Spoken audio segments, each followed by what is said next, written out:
Taste the Daily.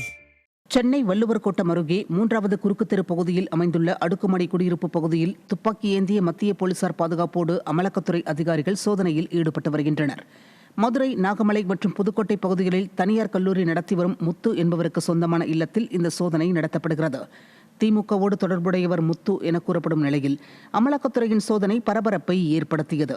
வரி ஏய்ப்பு புகாரில் இந்த சோதனை நடைபெற்று வருவதாகவும், சோதனையின் முடிவில் அசையும் அசையா சொத்துக்கள், பணம், நகை மற்றும் முக்கிய ஆவணங்கள் பறிமுதல் செய்யப்பட்டது குறித்த தகவல் வெளியாகும் என்றும் தெரிகிறது.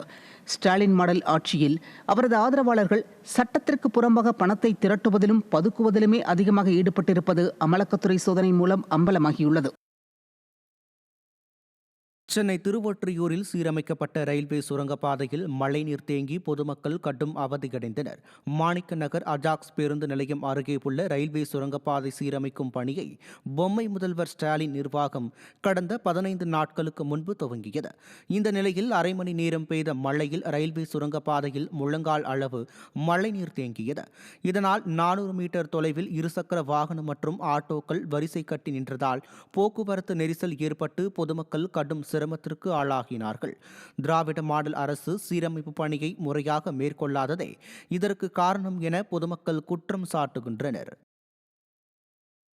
தூத்துக்குடி மாவட்டம் சாத்தான்குளம் அரசு மருத்துவமனையின் பிணவரையில் மின்சார வசதி இல்லாததால் அங்கு வரும் உடல்கள் திருப்பி அனுப்பப்படும் அவலம் அரங்கேறி வருகிறது.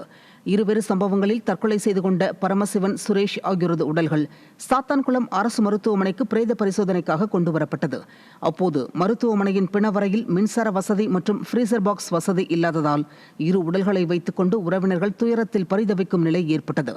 பின்னர் தனியார் வாகனத்தில் வைத்து திருச்செந்தூர் அரசு மருத்துவமனைக்கு கொண்டு செல்லப்பட்டது. அதிமுக ஆட்சியில் மக்களின் நோய்களை போக்கிய அரசு மருத்துவமனைகள் ஸ்டாலின் ஆட்சியில் மக்களின் நிம்மதியை போக்கும் வகையில் உள்ளதாக குற்றச்சாட்டுகள் எழுந்துள்ளன.